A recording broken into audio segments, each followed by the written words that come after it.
Il y a un entraîneur qui t'a impressionné au-delà de... Ancelotti. Avec qui est-ce que t'as senti la plus belle alchimie, Pépé? Pépé, non, c'était la violence à l'état pur, lui. Est-ce que c'est pas des phrases de vieux, ça? Sur un corner, il se mettait des coups de poing dans les côtes. Le fait que ce soit Longoria, ça te... Oui, en fait, je me dis, ouais, bon, allez, peut-être faire un effort et tout, mais au fond de toi, tu veux pas, tu vois. Parce que c'est Marseille et t'as ce truc-là avec Paris. T'as pas pris l'accent comme Antoine Griezmann? J'ai gardé mon accent français. Bien, donde está la máquina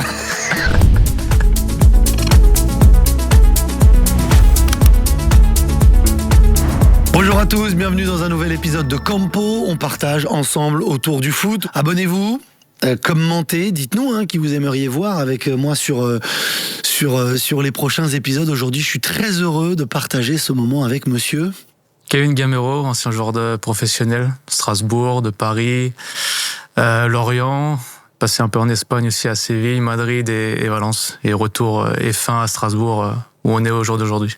Quand on voit ta formation, quand on voit ta carrière, on a l'impression d'une route presque toute tracée.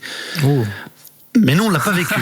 Je savais que t'allais dire ça. Mais tu commences chez les pros jeunes, ouais, avec le Racing, à Strasbourg, ensuite Lorient, Paris Saint-Germain, l'Espagne, encore le retour à Strasbourg, l'équipe de France.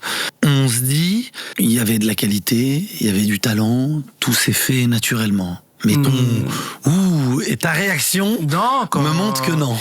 Beaucoup de travail. J'étais pas le meilleur quand j'étais jeune. Quand je suis arrivé au centre de formation de Strasbourg, j'avais des qualités, mais j'étais pas le meilleur techniquement. J'étais très déterminé, beaucoup de caractère, même si j'étais dans mon coin et je parlais pas beaucoup. Ma force était souvent de m'adapter aux choses. Même quand quelqu'un ne m'appréciait pas spécialement, j'essayais de lui faire changer d'avis pour lui montrer qu'il avait tort. Et pour moi, c'était une grande victoire. Et c'est ça qui me motivait aussi, on peut pas plaire à tout le monde, mais voilà, faut tout donner et pas avoir de regrets, tout simplement. Quel a été le déclic dans ta carrière? Tu disais que t'étais pas forcément le meilleur à chaque fois dans ton équipe. Moi, je me disais pas ça. Toi, tu disais que t'étais le meilleur. Je disais pas que j'étais le meilleur, mais je savais ce que j'avais à faire pour les dépasser. Moi, en fait, mon objectif, c'est d'arriver tranquillement, début de saison, et chaque année, aller bousculer la hiérarchie et passer devant eux, en fait. Et c'est ce qui s'est passé au centre de formation pratiquement chaque année, où je commençais avec ma génération. Généralement, au mois de décembre, je passais avec les 1 an de plus. Et l'année d'après, pareil. Et l'année d'après, pareil, jusqu'à arriver en professionnel. Et pareil, j'arrive en professionnel avec Habib Belaïd et Ricardo Fati, où t'arrives dans un vestiaire où t'as Pagis, Nyang, Daniel Uboya. Enfin, pour moi, en tant qu'attaquant, c'est un rêve, c'est un kiff, parce que rien qu'en les regardant s'entraîner ou jouer, j'apprenais, quoi. J'avais pas besoin de jouer avec eux pour apprendre. Juste en les regardant, chacun était différent, chacun avait ses qualités, et pour moi, c'était une chance. Et voilà, on arrive discrètement dans le vestiaire, parce qu'avant, fallait être discret et fallait pas trop parler. Et non, c'était vraiment des bons souvenirs. Et après, j'ai eu la chance aussi d'avoir des bons mecs dans le groupe, comme Mamadou, qui m'ont pris sous son aile et qui m'ont appris plein de choses. Et franchement, c'était une très bonne période, et je leur remercie, parce que il y avait même des Steph Cassar, Yves Deroff, Jean-Christophe Deveau qui nous ont beaucoup aidés quand on était jeunes, quoi. Quand t'es jeune, t'arrives, c'est quoi la place, l'attitude du jeune? Tu dis on parle pas trop, on est discret, on gonfle les ballons, on porte le matériel. Tu portes les ballons, tu vas les gonfler, tu te mets dans ton coin discret. Moi, on parlait qu'entre nous, qu'avec Habib et Ricardo, on était là discrètement, et quand t'allais à l'entraînement, fallait mettre les buts, fallait limite nettoyer les crampons des autres, porter les ballons à chaque fois pour les amener et les ramener au vestiaire, en sachant on était encore au centre de formation. Du coup, on devait traverser la route. On arrive dans le vestiaire discrètement. Tu te changeais dans le vestiaire ou pas? Quand même. Non, on changeait. Au début, on changeait au centre de formation. Moi, je me rappelle des moments où j'étais en cours au lycée, où on me sortait de la classe pour aller m'entraîner avec l'équipe pro. Alors que... On vient te chercher? On vient me chercher, toc, toc, toc. Ouais, Kevin, il est là, faut qu'il parte, faut qu'il aille s'entraîner avec les pros. Ah, moi, j'étais content, moi. Ah, c'est magnifique. Moi, j'entendais que ça. T'es au lycée? T'es en terminale? En fait, moi, j'ai fait un BEP vente. J'ai fait 2 ans de BEP vente, j'ai eu le BEP. Et la 3e année, j'étais obligé de continuer l'école. Et au début, j'y allais. Et de temps en temps, on venait, tac, tac. Et en plus, à cette époque-là, les 2 premières années, en fait, les cours, ils étaient au centre de formation. Du coup, on sortait pas du centre de formation. Et la 3e année, il fallait partir au lycée, ce qui était pas loin, qui devait être à 500 mètres du centre de formation. Mais des fois, François Keller, il envoyait quelqu'un pour toquer à la porte et dire ouais, faut que Kevin y parte. Et moi, j'étais le plus heureux. Vous étiez 3, tu le disais, Ricardo Fati, Belaïd et toi. J'ai l'impression qu'aujourd'hui, les 3, c'est plus les anciens dans les groupes pro. Parce que les joueurs débutent de plus en plus vite, en étant de plus en plus nombreux. Moi, c'est marrant parce qu'en fait, j'ai connu une période où justement les jeunes, c'est les anciens qui faisaient la loi dans le vestiaire. Et sur ma fin de carrière, c'était plus les jeunes qui faisaient la loi dans le vestiaire. Tu vois ce que je veux dire ? Tu gonflais pas les ballons et tu portais pas le matériel à la fin de ta carrière quand même. Non, mais tu sentais que les jeunes... Mais ils ne le faisaient pas en tout cas. Non, mais ils avaient le pouvoir. Parce que les clubs leur donnaient le pouvoir. Parce que de signer des contrats pour 16 ans, c'est pas... Quand t'as jamais joué en pro, c'est pas entre guillemets normal, tu vois ce que je veux dire ? Du coup, on va dire, maintenant, quand t'es ancien dans le monde d'aujourd'hui, t'as moins de légitimité.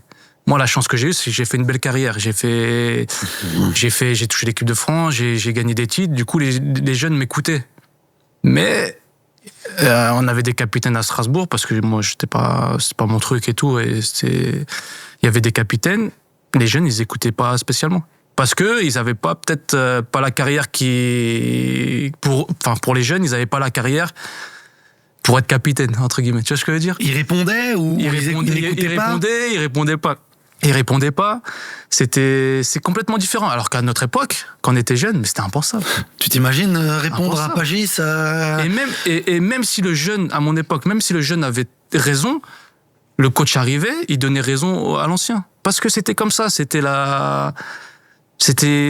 fait comme ça, alors que maintenant c'est différent. Parce que, comme tu l'as dit, maintenant il faut sortir des jeunes très vite. Les clubs leur mettent beaucoup de moyens aussi pour les jeunes. Et voilà, c'est l'avenir. Après, c'est comme tu as dit, c'est le foot qui change, c'est la société qui change, mais il faut évoluer avec ça, il faut s'adapter. C'est pas facile au départ parce que toi, tu as connu quelque chose et tu penses que ça va être comme ça, mais non, ça change. Du coup, de toute façon, le monde du foot, faut toujours s'adapter. Et c'est ce qui a été ma force tout au long de ma carrière.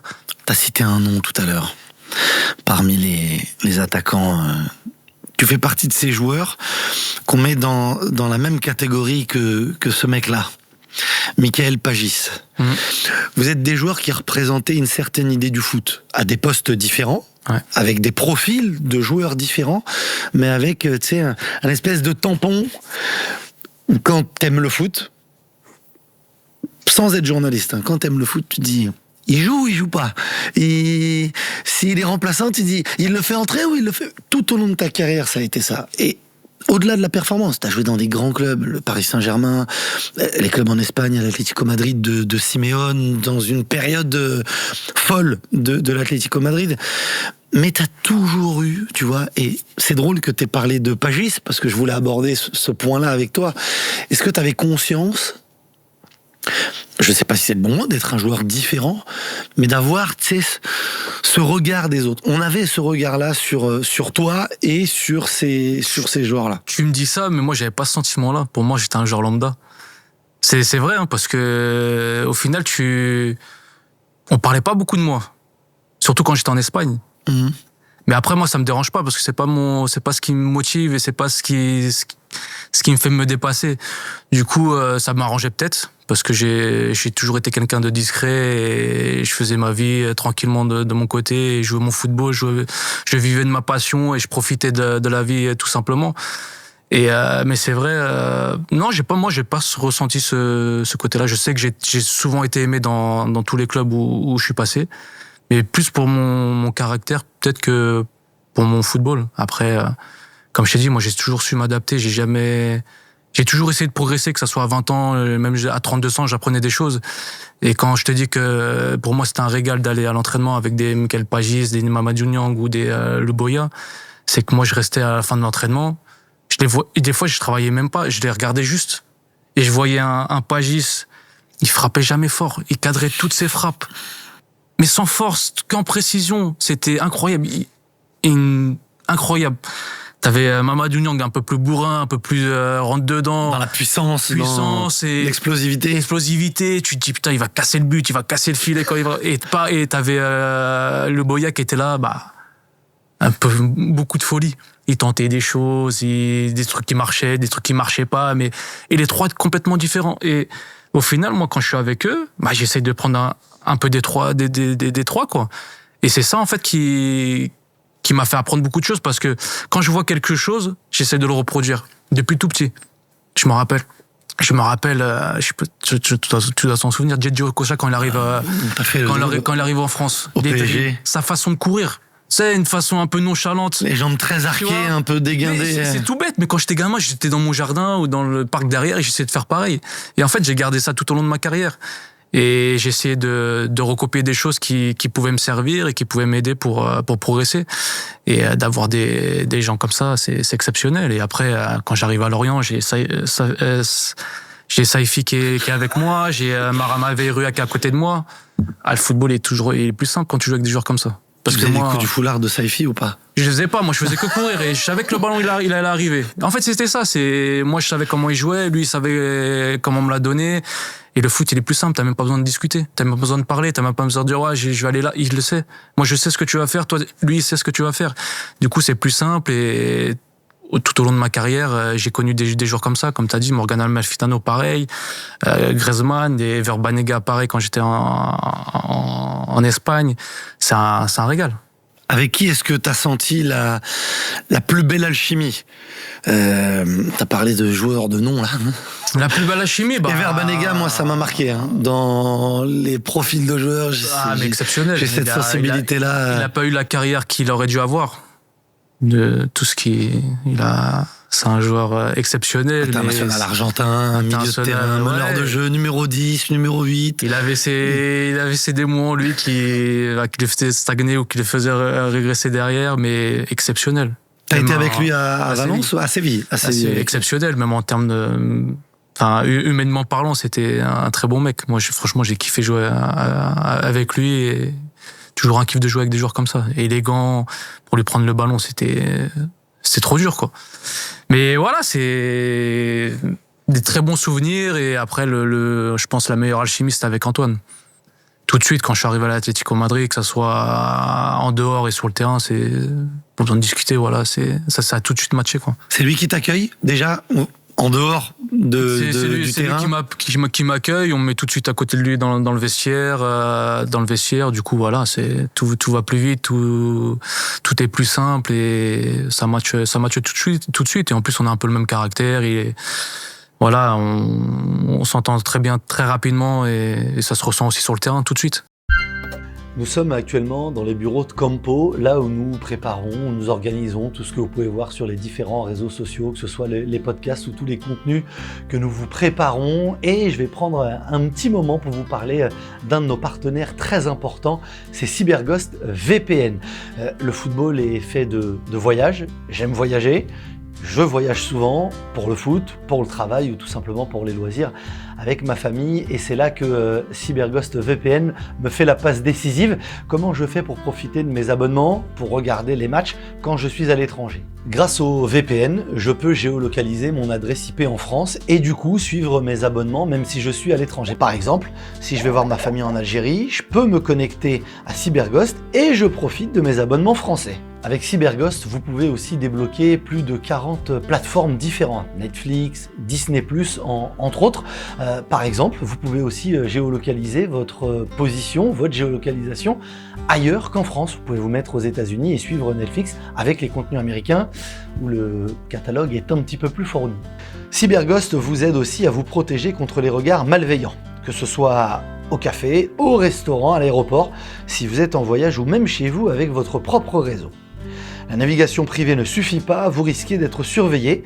Il vous suffit donc de choisir l'un des plus de 100 emplacements proposés avant de naviguer pour chiffrer et rediriger tout votre trafic via leur serveur sécurisé. Personne ne pourra savoir ce que vous faites en ligne. Il y a plus de 38 millions d'utilisateurs partout dans le monde, des notes assez incroyables sur Trustpilot, plus de 20 000 notes et une note assez extraordinaire et puis un super partenariat avec Campo. En utilisant le lien en description, cela ne vous coûtera que 2,03 € par mois avec 4 mois offerts, environ 83% de réduction.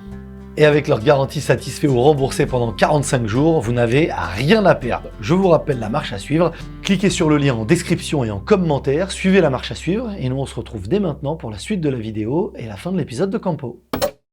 C'est le vestiaire le plus fou que tu as connu, celui de l'Atlético Madrid ?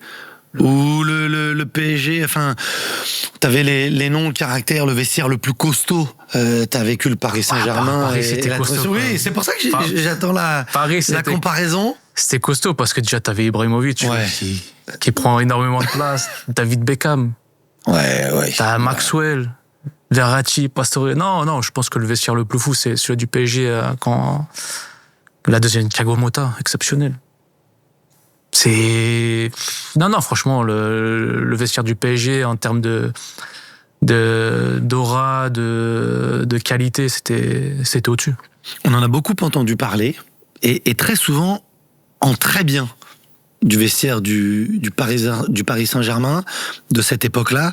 Les noms, j'imagine quand tu rentres dans le vestiaire, quand tu sais les séances d'entraînement aussi, et c'est très drôle de voir quand les gens parlaient de ces caractères, de ces statuts aussi, mais de la force collective de ce vestiaire-là.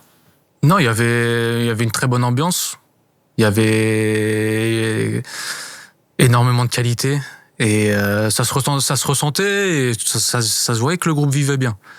Après, le coach faisait ses choix. Pour moi, c'était plus sur la deuxième année, c'était un peu plus compliqué en termes sportifs, mais humainement parlant, dans le vestiaire, c'était exceptionnel. Armand, il faisait toujours ses petits barbecues, il invitait le coach, il invitait tout le monde. Ancelotti qui venait chanter, t'avais David Beckham aussi qui était là dans le jardin à côté. Tu vois, là, il y avait tout le monde venait en fait.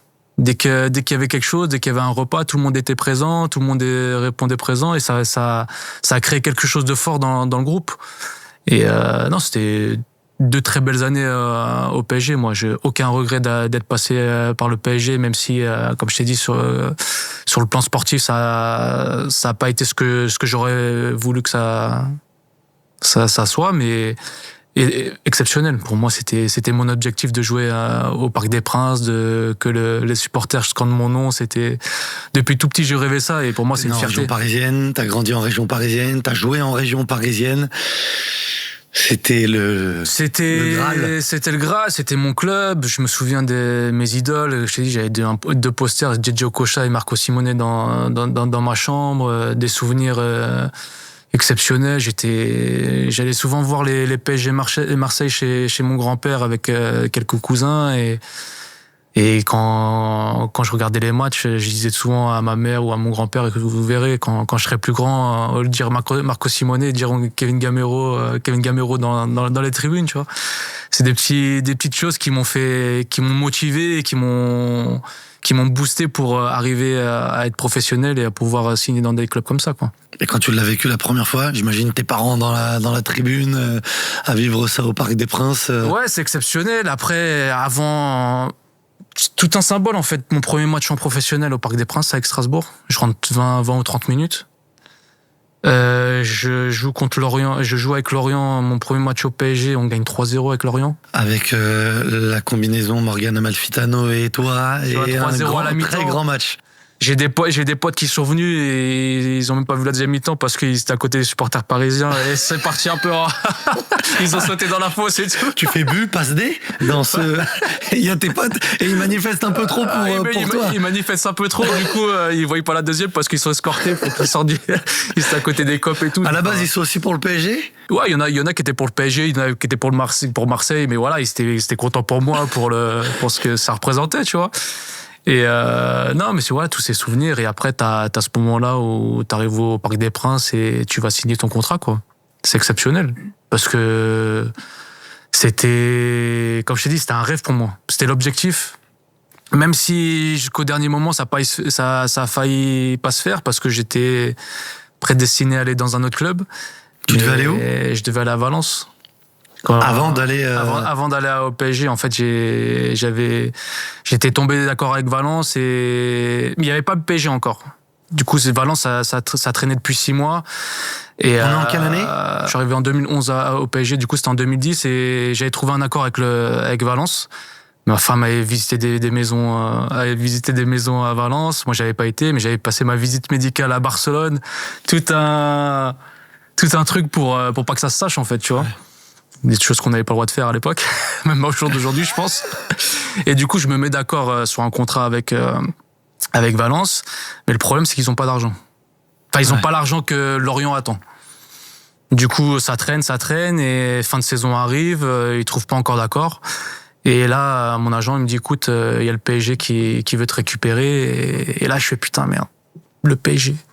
D'un côté, je peux pas, j'ai donné mon accord à Valence, je peux pas leur faire ça et tout. J'étais un peu gêné. Et je me rappelle, un jour, je pars au mariage je suis sur Paris, je vais au mariage d'Habib Belaïd. Et j'éteins mon téléphone parce que tout le monde m'appelait, il faut se décider. Il y a le PSG qui mettait un peu de pression et tout. Et je savais pas quoi faire. J'éteins mon téléphone pendant 2 heures. Et on est dans la voiture avec les potes, on rigole et tout. Et à un moment donné, je lève la tête et on voit Saint-Germain-en-Laye. Sur les panneaux, tu vois. Et il y en a, ils déconnent. Ouais, c'est un signe et tout, faut que tu signes au PSG. Il savait qu'il y avait les négos, tes potes. Oui, non, il savait. Moi, le joueur cachait rien et tout. Et là, je m'arrête sur une autoroute, j'appelle mon agent, je dis, écoute, dis à Valence que c'est bon, ils ont trop traîné, je peux plus attendre. Il y a le PSG derrière, je peux pas refuser le PSG, tu vois. Et du coup, ça s'est fait comme ça, mais c'était pas facile parce que quand je donne ma parole, j'aime pas revenir en arrière. Si ça avait pas été le PSG? Ouais, j'aurais peut-être attendu un peu plus, mais à un moment donné, tu peux pas. J'étais en négociation, j'avais entre guillemets signé un pré-contrat en février-mars. Ça traînait pendant 4 mois. J'ai quand même bien attendu pour leur laisser le temps de trouver les fonds nécessaires pour payer le transfert. Et après, là, le PSG est arrivé. Ça a tout balayé. Ça a tout balayé, quoi. Et c'était mon rêve de jouer au Parc des Princes, de porter ce maillot-là. Et voilà, j'étais heureux. Est-ce que c'est la chose dont tu es le plus fier dans ta carrière, d'avoir joué au Paris Saint-Germain, ou est-ce que ce sont les titres ou... Le plus fier, non. Pour moi, la chose la plus fière, c'est d'être footballeur professionnel et d'avoir eu une régularité sur toute ma carrière, en fait. Au-delà d'avoir signé à l'Atlético, au-delà d'avoir signé au PSG, d'avoir gagné des titres, c'est vraiment d'avoir commencé, d'avoir bien évolué et d'être resté, entre guillemets, le même. C'est ça, ma fierté, c'est d'avoir donné une bonne image au football et à mes coéquipiers quand j'ai pu jouer avec eux. Je reviens sur les vestiaires, celui du PSG, celui de l'Atlético. Qu'est-ce qui te marque ou qu'est-ce qui te fait dire ce sont des grands joueurs, c'est une classe différente? Caractère, détermination, des gagnants, c'est des gagnants les mecs. Que ça soit l'entraînement ou en match, c'est des gagnants, ils veulent tout gagner. Je me rappelle de Ibrahimovic quand il rentre dans un vestiaire où il dit même à l'entraînement je perds pas un match, et quand il perdait il voulait engueuler tout le monde, quoi. Il était dégoûté. Mais non, c'est vraiment des caractères où moi je me rappelle quand je jouais à Séville où je jouais contre des Godin, des Diego Costa, mais tu les vois, tu dis mais c'est des sales types. Ils sont méchants, et t'arrives dans ce vestiaire là, tu les côtoies, tu dis mais ils sont exceptionnels ces mecs là. Quand tu les côtoies dans le vestiaire, ils sont gentils. Diego Costa. Mais même Diego Costa, ils sont gentils, ils sont bienveillants. Mais on dirait un méchant dans les films, Diego Costa. J'étais en concurrence avec lui, tu vois. Mais on avait une entente exceptionnelle tous les deux. Alors que, voilà, on était en concurrence, c'était soit lui, soit moi, ou... Bon, c'est plus souvent lui que moi, mais...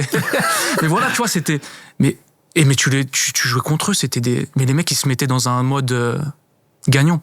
Quoi qu'il arrive, que tu sois mon pote ou pas, c'est pas grave. Je te rentre dedans, c'est moi qui vais sortir avec le ballon. Et c'est ça qui fait la différence. C'est le caractère, c'est ce que tu veux, réellement. Que ça soit ton pote ou pas, non. Moi, je veux gagner. Toi aussi, tu veux gagner. Bah voilà, dans le respect, mais voilà, ça fait partie du jeu. Et après, on va se taper dans la main et on va rigoler, on va dire. Ça, tu l'as pris de ces vestiaires-là.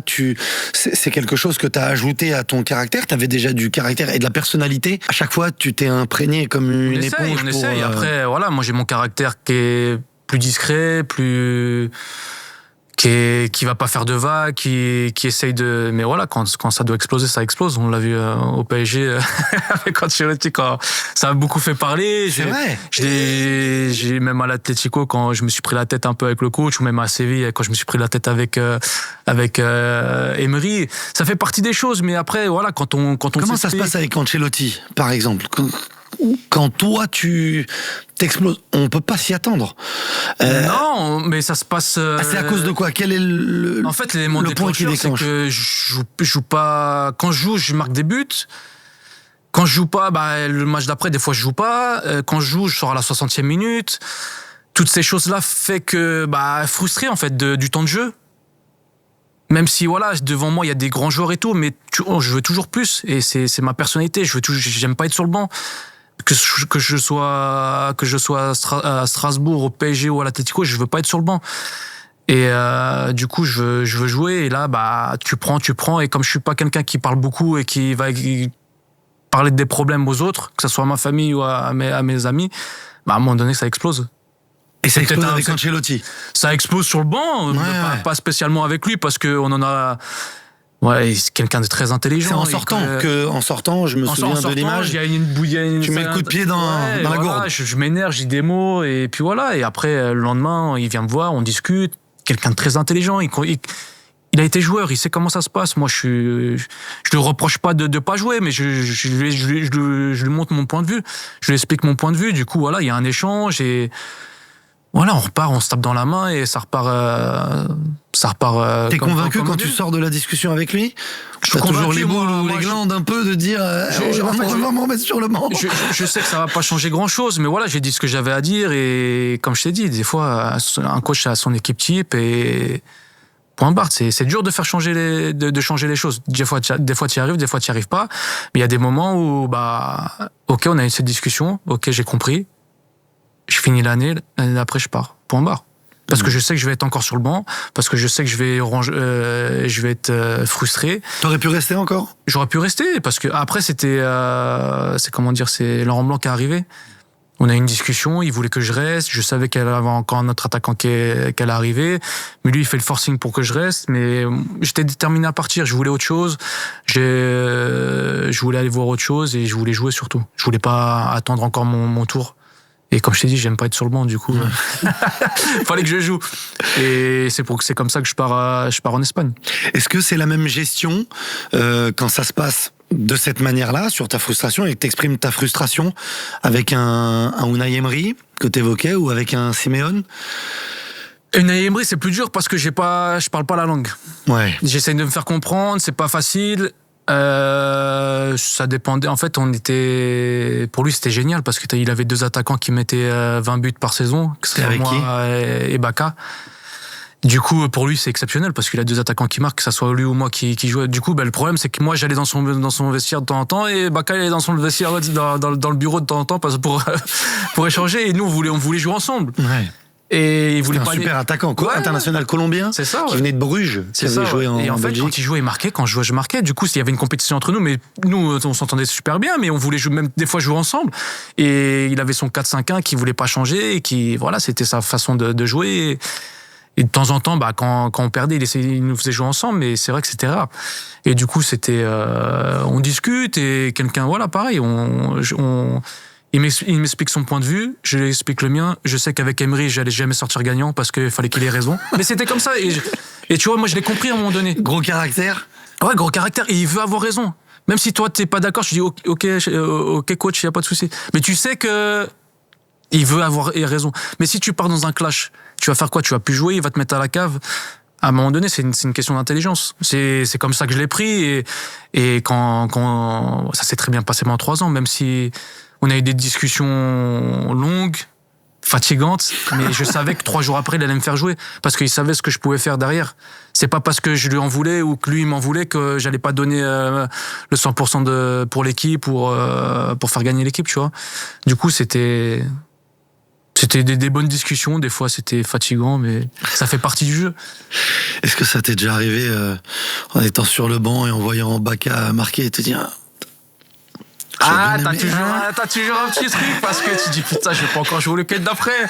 Mais au final, l'intelligence de Emery, c'est qu'il jouait et même s'il marquait, moi je jouais après derrière et du coup il y avait un très bon temps. Enfin, tout le monde avait son temps de jeu et tout le monde. La première année, après la deuxième année c'était un peu plus compliqué parce que je recommence blessé Enfin, je fais pas de pré-saison, je prends du retard. Du coup, ma manière de voir les choses est différente parce que lui il cartonne encore, il est sur la même lancée. Moi j'ai un peu plus de mal au démarrage, mais ça revient et tu prends les choses différemment, tu vois, tu prends ce qu'il y a à prendre et t'attends ton tour. Et la troisième année, lui il part et là Jean-Qui est titulaire et là par contre il y a plus de discussion quoi. Même s'il y a Llorente qui arrive, si je me souviens de Llorente, il arrive 3 jours après il joue contre l'Atlético et moi je suis sur le banc.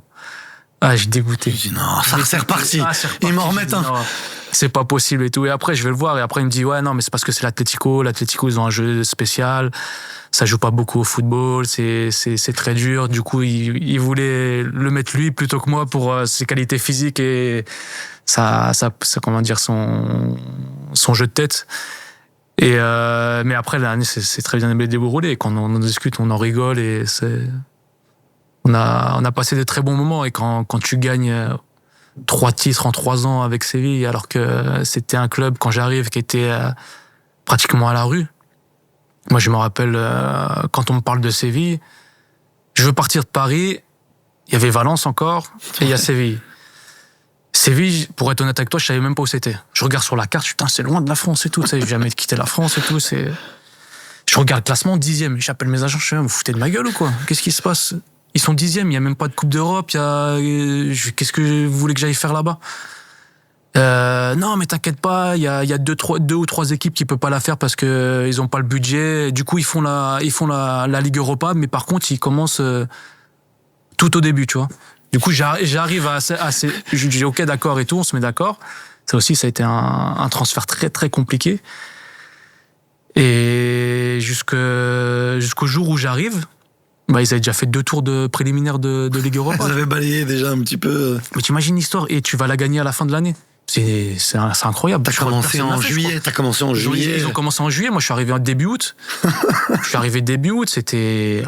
C'était en plus, il faisait 35 degrés à 23h. C'était une autre vie. Hein. Elle était dure l'adaptation?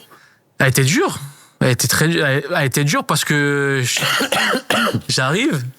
C'est le moment. J'arrive, on s'entraîne à 20h. 32 degrés, 500 personnes pour venir me voir à l'entraînement. Pour toi?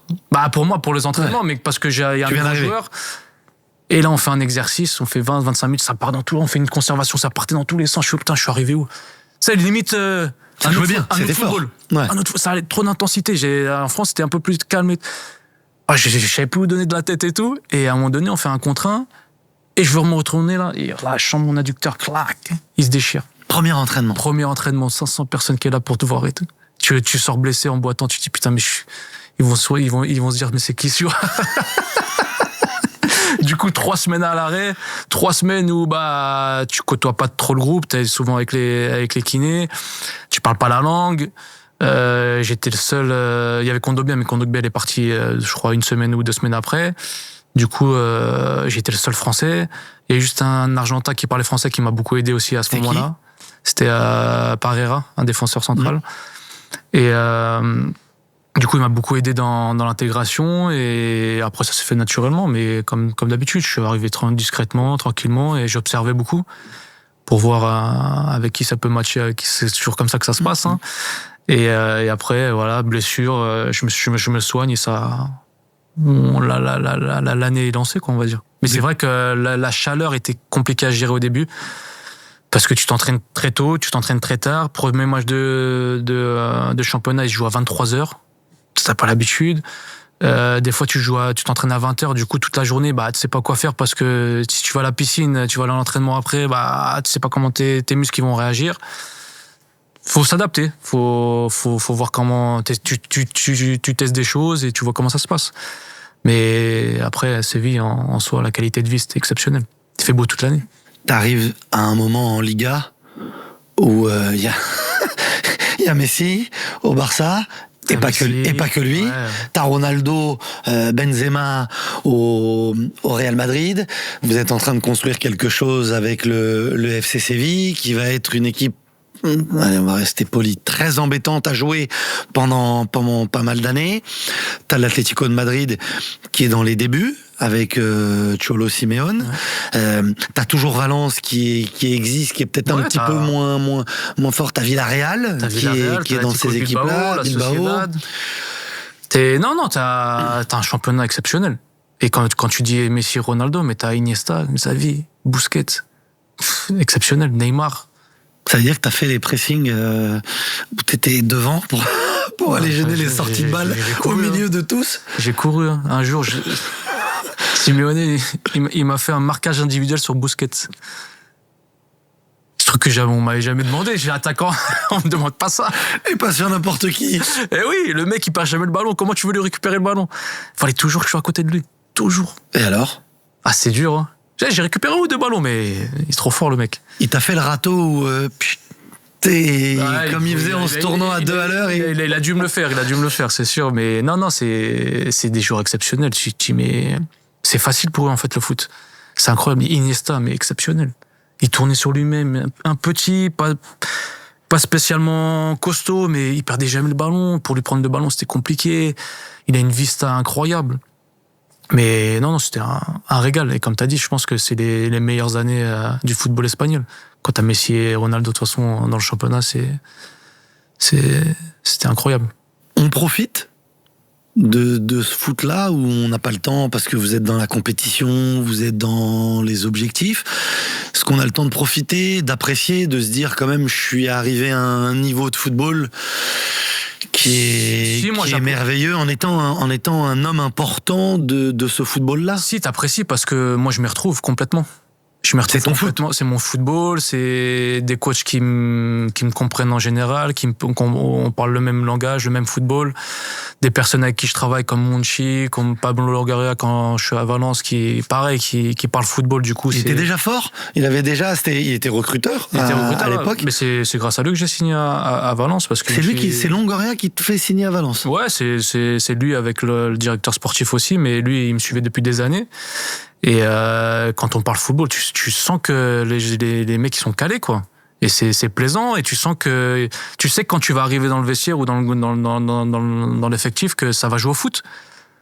Et il y a juste un peu à l'Atlético Madrid où c'était un peu un jeu différent, mais à la base quand on parle football avec Simeone, c'est qu'il veut changer son style de jeu, et il veut jouer plus football. Mais il l'a pas changé. Hein. Il a pas changé, mais quand tu regardes ses recrutements, il veut. Parce qu'il y a moi qui arrive, il y a Gaëtan qui arrive, il y a deux autres joueurs qui arrivent aussi au même moment. Tu dis c'est des petits gabarits, des joueurs de football. Du coup, Gaëtan, l'Argentin qui venait de Benfica. Ouais. Alors qu'avant, à Benfica, il explosait tout. Le pauvre, à l'Atlético, il n'a pas réussi. C'était trop dur. C'est trop dur. C'est trop dur. Mentalement, c'est pas facile et il faut s'adapter. Tout est une question d'adaptation. Quand t'as un coach qui te dit faut que tu récupères 3 ballons sur le numéro 6 alors que t'es le numéro 9, tu dis mais on parle pas le même football là. Mais quand il est content de ça, tu dis je vais le faire quand même 2-3 fois, comme ça au moins il sera content et moi je vais faire mon truc à côté, tu vois. Mais voilà, et il y en a qui arrivent, il y en a qui arrivent pas. Moi je me suis adapté. J'ai pris beaucoup de plaisir à jouer, à jouer avec eux. Autant que dans d'autres clubs? Non, pas autant, mais en fait ce qui était différent à l'Atlético, c'est que tu gagnais beaucoup. Du coup, la victoire cache beaucoup de choses en gros, tu vois. Du coup, ça fait passer les choses différemment. Et comme tu l'as dit, on avait un vestiaire exceptionnel. À l'Atlético, franchement, les mecs, c'était un régal. Du coup, ça fait l'amertume que t'as en toi, ça passe un peu mieux, on va dire. T'es devenu uruguayen, t'as bu du maté? Non, t'es pas tombé dedans? Non, je suis pas tombé dedans. Tu dis pas chaud au lieu de chaud comme les uruguayens et argentins? T'as pas pris l'accent comme Antoine Griezmann? J'ai gardé mon accent français. Bien, donde está la máquina? Non, moi quand j'entends parler Antoine Griezmann, j'ai l'impression qu'il a grandi dans la Pampa. Mais lui, il a grandi dedans. Il est arrivé très jeune en Espagne. Et il a côtoyé ces gens-là très très rapidement, du coup. Et ils sont souvent ensemble, quoi. On a parlé des artistes. Busquets, Iniesta, Xavi. Messi, Ronaldo, des top joueurs offensifs. T'as joué contre et avec des défenseurs, t'en as parlé un petit peu tout à l'heure. Godin. Ah, horrible. Horrible de jouer contre lui. Parce que même quand t'as pas le ballon, il te marche sur les pieds, il te met tes coups dans le... Il te parle hein? Il te parle? Il te parle, il dit, excuse-moi. En fait, c'est ça qui est en plus, il s'excuse, c'est un faux, mais il veut faire le gentil. Non, en fait, ça dépend quel défenseur. Quand il y a un attaquant qui est vachement rugueux et qui contre lui, si c'est Diego Costa qui est devant lui. Non, mais une scène qui m'a choqué, Fazio, qui était avec moi à Séville contre Diego Costa. Très grand. Les deux très grands costauds sur un corner, ils se mettaient des coups de poing dans les côtes. Mais ici à la VAR avant, mais tu dis, mais ils finissent jamais les matchs, les mecs. Les deux, même Fazio, il mettait. Il était en compétition parce que l'autre c'est un Argentin, l'autre c'est un Brésilien. Du coup, déjà rien que ça, il y avait quelque chose. Et les mecs, c'est des fous. Ils se mettaient des trucs, mais tu dis. Et à un moment donné, j'étais sur le banc et Diego Costa il joue. Et pareil, à chaque fois il rentrait dedans. Alors des fois, le mec avait pas le ballon. Et je vais le voir à la mi-temps. Je dis, hey, Diego, explique-moi une chose. Pourquoi tu fais ça? Le mec, il me dit, en fait, j'ai besoin de sentir les contacts, de se sentir être dans le match pour être bon. S'il y a pas ça, je sais que je vais pas être bon. En fait, il a besoin d'aller titiller le défenseur pour qu'il l'énerve, pour qu'il se rentre dedans, qu'il sente qu'il soit concerné, tu vois. Mais voilà, c'est une façon différente de voir les choses. Mais chacun a ses petits trucs et chacun a sa saveur du football. Lui, il avait besoin de ça pour être bien. Il aimait jouer contre Sergio Ramos et Pepe, je crois. De toute façon, ça se voyait, hein, les deux, même Sergio Ramos. Hein, dur. Hein. Pepe plus méchant que très méchant. Tu te souviens quand il avait mis des coups de pompe aux joueurs par terre, là Mais tu vois, un Ramos, il peut te faire une fausse... Oh, excuse-moi. Mais intelligent, en fait, même par rapport à l'arbitre. L'arbitre, il a rarement pris... Enfin, il a pris des rouges, mais rarement, il aurait dû en prendre plein des rouges, Ramos. Mais parce il savait faire, en fait. Mais Pepe Pepe, non, c'était la violence à l'état pur, lui. C'était même dangereux. Hein. C'était même dangereux. T'as déjà eu peur en le voyant arriver? Tu vois arriver, tu dis, je vais pas... Non, en fait, tu sais pas ce qui se passe dans leur tête. Quand tu me dis le coup de pied qu'il met à, je sais plus c'était contre qui. Le joueur est par terre et il le piétine. Il met des coups de pied. C'est méchant. Du coup, tu te dis, mais ça peut t'arriver à toi aussi. Du coup, mais il y en a, ils jouent de ça. Ils jouent de la peur. Après, t'essayes de pas rentrer dans le jeu, mais des fois, ouais... Faire attention quand même, moi j'ai pas un gabarit où quand je vais au contact je vais faire mal, c'est plus lui qui va me faire mal que... J'essaye de temps en temps mais c'est différent. Qui t'a fait le plus mal? Ramos il faisait mal. Quand ils rentrent dedans, ils rentrent dedans. Ils sont durs. En fait ils sont durs, ils sont secs, c'est pas méchant mais quand ils te rentrent dedans tu le sens. Tu vois ce que je veux dire, tu contrôles, tu sais que tu vas prendre un coup, même que t'as le ballon ou pas. Faut rester costaud sur tes jambes. Tu sais qu'il va y avoir un contact. Mais c'est ce qui te fait avancer. Pareil, moi quand j'arrive en Espagne, aucun jeu dos au jeu. C'est appui remise, je partais, pas de contact, rien. En Espagne, j'ai appris quand même le contact. Tu vois, c'est bizarre parce que moi je pensais que le football espagnol c'était que ça joue et tout. Non, beaucoup de contact quand même. Beaucoup de contact et beaucoup de prévention en salle. Je me souviens d'Emery, il m'a attrapé au bout de 4-5 mois à Séville, il me dit par contre, là je t'ai laissé t'adapter et tout. Maintenant, avant les séances, faut que tu ailles en prévention, faut que tu ailles en salle, faire un peu de prévention. Pas de la force, mais tu sais, activer tes muscles, préparer ton corps à l'entraînement, tu vois. Parce que moi, comme enfant, j'attendais que ça se passe et que j'attendais l'échauffement, le petit taureau, le début de l'entraînement, tu vois. Et voilà, c'est là où peut-être, moi, je suis arrivé en Espagne où t'arrivais 1 heure avant. Et je comprenais pas ça, moi. Arriver 1 heure avant l'entraînement, tu vois. Pour moi, c'était 45 minutes, 30 minutes. C'était différent. J'étais à Lorient, j'ai jamais connu la salle à Lorient. Lorient, on faisait 2-3 abdos et après c'était que du jeu à la gourcuff, tu vois, c'était football. C'était football. Et moi, je pensais qu'en arrivant en Espagne, c'était ça. Non, complètement différent. Mais tu vois, ça, pareil, t'évolues, tu prends des choses et tu vois que ça te fait du bien, en fait. Parce que quand tu commences l'entraînement, tu es déjà prêt, en fait. Et t'as moins de blessures, t'as moins de choses. À l'Atlético Madrid, elle est vraie, cette légende de la pente, là? Avec l'adjoint de Simeone, un tout petit avec les cheveux frisés, là. Et le prophète. Non, c'est son surnom, le professeur. Le début de saison. Est-ce que tu te rappelles de son nom ou pas? Ortega, il s'appelait, son prénom c'était... Mais voilà, El Profe. Un fou. Mais super gentil, mais un fou. Et c'est quoi cette histoire? J'ai vu quelques images d'une... En fait, c'est tu fais ta pré-saison, mais il te fait vomir. Moi, c'était dur. Première pré-saison, la première, je la fais pas parce que j'arrive en août. Mais la deuxième, je la fais un peu. Il te fait des montées, il te fait courir, je me rappelle des décrassages, on courait. Au décrassage. Des décrassages le lundi matin après les matchs. Mais en fait, c'était de la course juste pour que ton corps il s'habitue à courir, mais t'as pas l'habitude.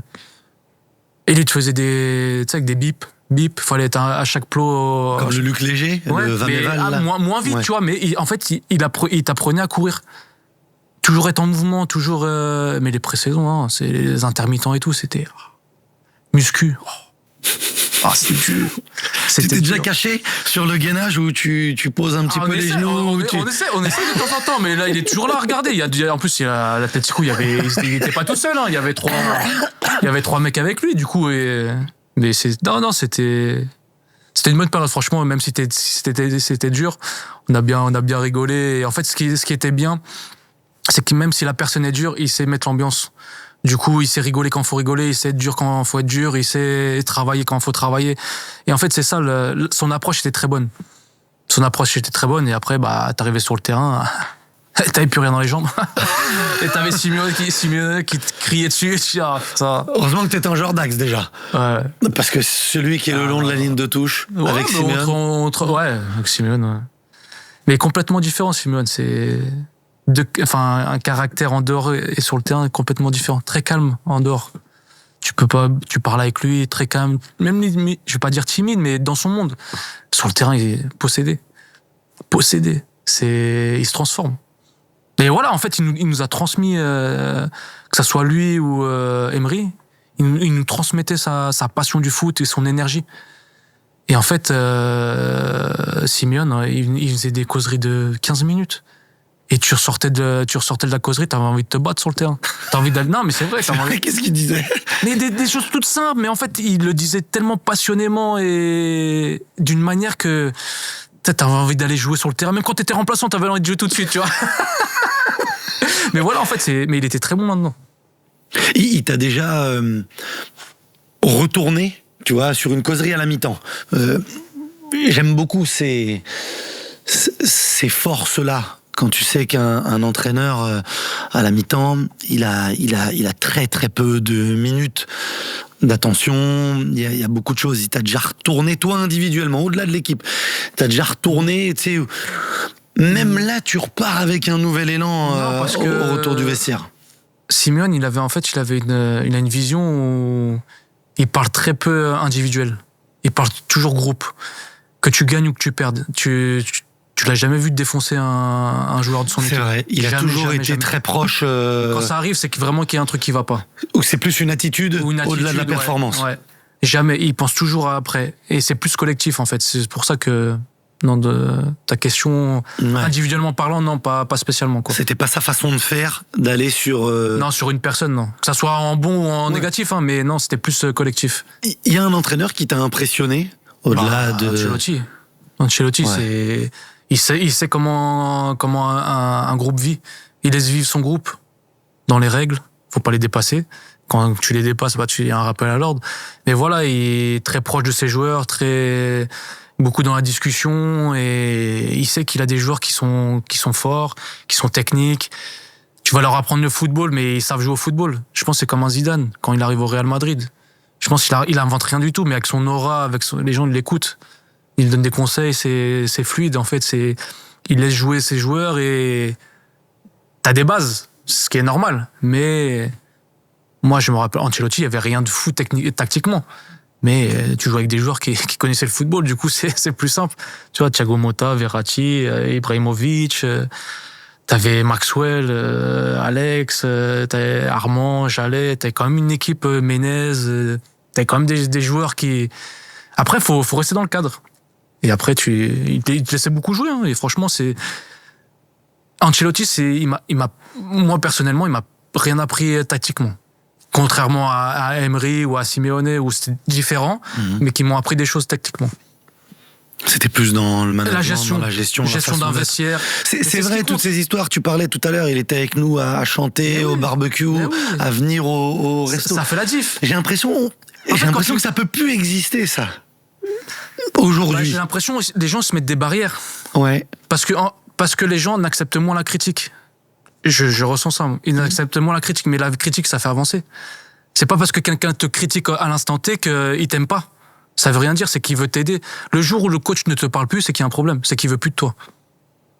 C'est tout simple, mais il y en a qui n'acceptent pas. Il y en a qui se remettent jamais en question.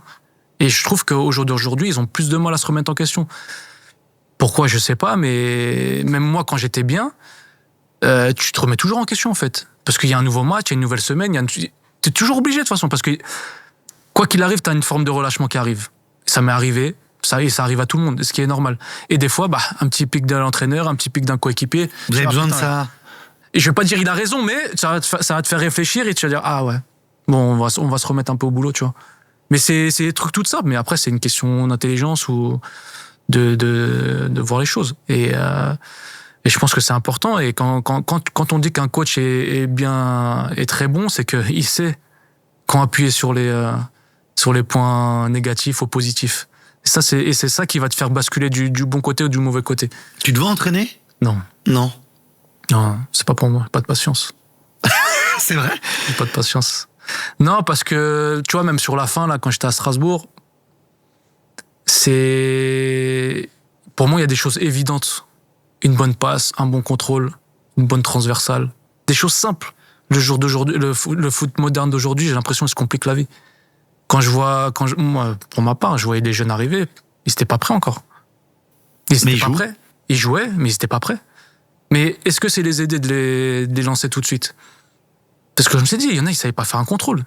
Je me souviens, je reste après les entraînements, je veux des centres. Déjà, il n'y en a pas beaucoup qui restent pour me faire des centres. Parce que... C'est la dernière saison à Strasbourg. Ouais, c'est un peu compliqué, ouais. C'est vrai ? Les gars restent pas... Non, les jeunes, mais tu les vois dans leur attitude. Il y en a mais avant, vous leur... Mais t'étais content de rester avant. Et puis, on vous aurait pas demandé votre avis. Ouais. Tu restes... Hey, Kevin, tiens, va centrer. Voilà, c'est ça. Va centrer, va faire 20 centres, 30 centres. Tant que t'as pas dit stop... Mais c'est surtout que t'avais la pression de louper un centre. Mais quand je te dis, sur la dernière année, on te faisait des centres, il y en a un qui arrivait sur 5. Et là, c'est moi qui disais, ah, c'est bon, je rentre au vestiaire. Mais tu vois, en fait, c'est des petites choses ou des attitudes. Quand je te parle d'attitude, c'est pas parce que t'es assigné pro que tu vas faire une carrière. C'est justement, c'est là que ça commence. C'est là le plus dur qui commence. Le plus intéressant, c'est de durer. C'est d'avoir une belle carrière, de durer dans le temps. C'est ça qui va montrer ta détermination et ta valeur, en fait. Est-ce que c'est pas des phrases de vieux, ça ? Je te dis... Oui, parce que je suis vieux. Non, mais non, moi aussi. Je suis 100% d'accord avec toi. Mais dès qu'il y a ce genre de thème, les gens disent non, mais parce que tu peux pas comparer le foot avant et le foot aujourd'hui. Tout le monde dit que c'était mieux avant, tout le monde si. Sauf que là... Moi, je dis pas que c'était mieux avant. Je dis que les gens, ils étaient plus déterminés. Tu vois ce que je veux dire ? C'était pas la même approche. C'était pas la même détermination. D'accord. Moi, je trouve. Pas la même détermination. Non, mais c'est intéressant, comme ça. Moi, je trouve que c'est pas la même détermination. Et ils ont d'autres objectifs. Nous, on avait l'objectif de jouer au foot, c'est la passion. Je trouve que maintenant, avec tout ce qu'il y a autour, il y a d'autres choses qui passent avant le foot. Et pour moi, c'est dommage. Parce que c'est la société qui veut ça, c'est le football, comme tu as dit, qui veut ça. Quand tu as des clubs qui te sortent des gamins de 16 ans déjà tout de suite, tu vas en avoir un des Yamal, des Messi, tu vas en avoir quelques-uns, mais tu vas pas en avoir 15, 20, 30. C'est dur. Et est-ce que c'est servir les jeunes d'aujourd'hui ? Parce que ce qui est dur dans une carrière, c'est quoi ? Tout se passe là. Tout est mental. Il y en a, ils sont exceptionnels. J'ai connu des joueurs qui étaient exceptionnels techniquement, mais mentalement, c'était parce qu'ils n'arrivaient pas à gérer la pression, parce qu'ils n'arrivaient pas à gérer les moments durs, les coups durs. Et quand tu fais 10, 15, 20 ans de carrière, c'est obligé d'en avoir. Dans tes coups durs, quand tu jouais moins, quand tu as pu être blessé, quand tu as eu cette pression, tu parles du premier entraînement, faut avoir la tête et un peu de tripes pour, tu vois, premier entraînement à Séville, tu te blesses, les gens se disent mais qui c'est celui-là, il vient, tu vois. Je vais te raconter. Première saison à Strasbourg, je me fais les croisés. J'avais pas signé pro encore. Mais j'avais la chance, c'est que j'avais joué, j'avais marqué.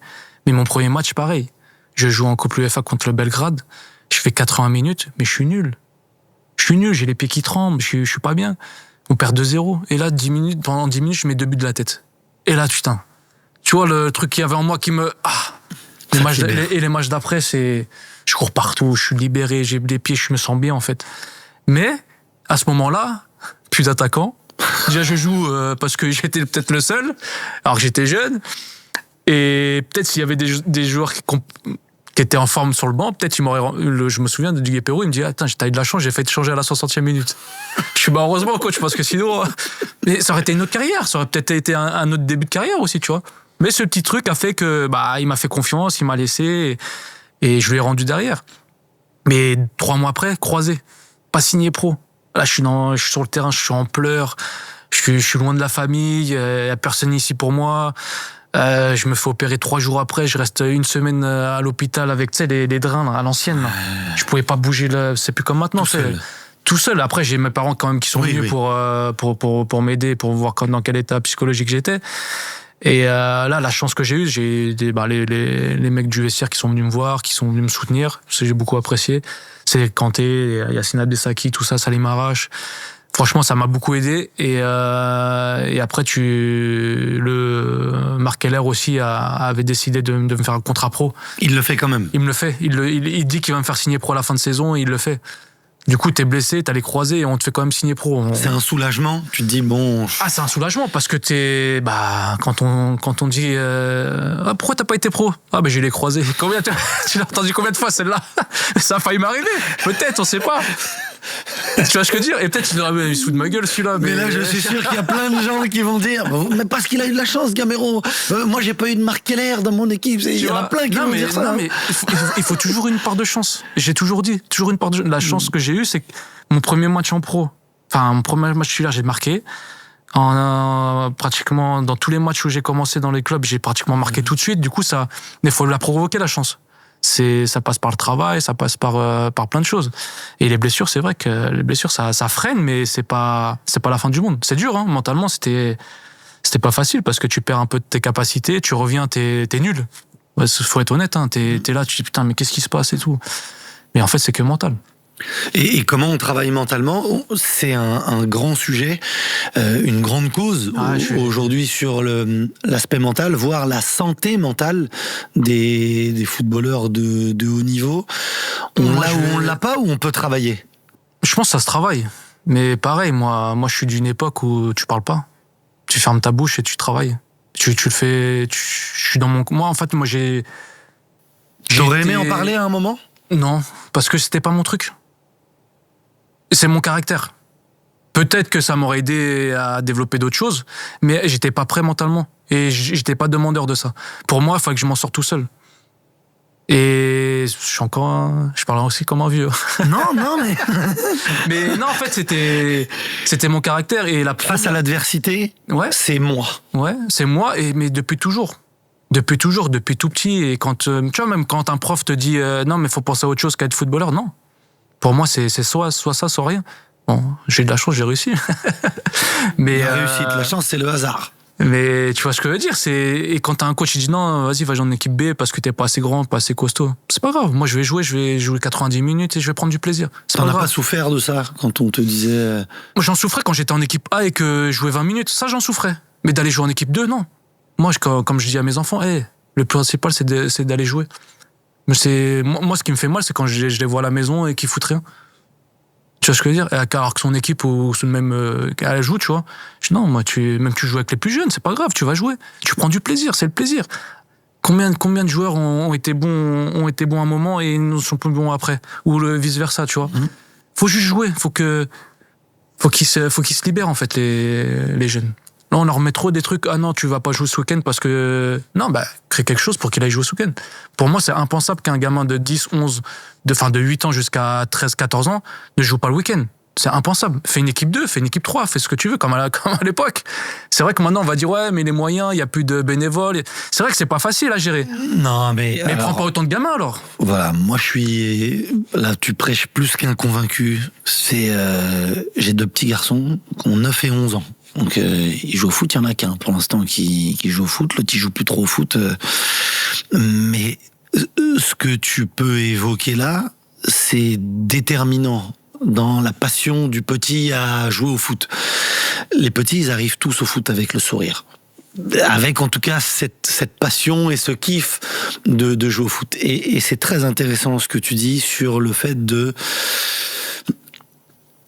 Tu peux pas aller à un petit à 9 ans, à 10 ans, un samedi matin, un dimanche matin. Je t'ai fait jouer que 3 minutes parce que y avait le match, c'était un match dur. Fais-le jouer en B, fais-le jouer en C, fais-le jouer en H si tu veux, ou fais-le jouer même avec des moins bons ou des plus petits. Mais ça fait mal au cœur. Mais laisse-le jouer au foot. Ouais. Et là, on parle pas de devenir pro. On n'est pas au centre de formation quand tu vas arriver à un certain âge. Et comme tu disais, à 16 ans, quand ça devient sérieux, il y a de gros enjeux. Voilà. Et on est sur une formation pour un métier et pour de vrais enjeux. Pourquoi on met peut-être autant de pression maintenant ? Parce qu'il faut sortir des gamins de 16 ans maintenant. Alors qu'avant, c'était des gamins de... Tu sortais, t'avais 18, 20 ans. Je connais du foot de village. Mais je vois des enfants qui jouent 2 minutes par match. Ouais, non, c'est dur. Hein. À 9 ans, à 10 ans. C'est dur. Ça existe partout. Oh non, partout. Mais que ça soit au foot ou même au basket ou même dans d'autres sports, ça doit exister aussi. Mais on parle de foot parce que c'est... Est-ce que t'es prêt à 9 ans ou à 10 ans à recevoir un truc comme ça ? Il fait froid le samedi matin, tu joues 2 minutes. Ah mais ils étaient forts en face.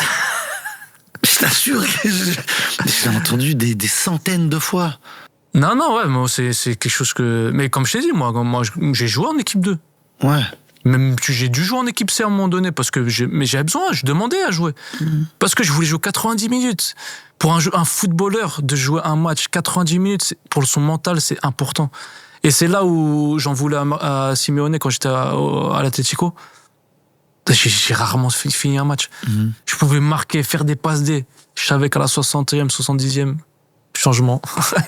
Kevin, allez bien. J'ai une image qui me choque, moi, qui me marque, c'était quand j'étais en Ligue des Champions à Leverkusen. Je fais une passe D, je fais un but.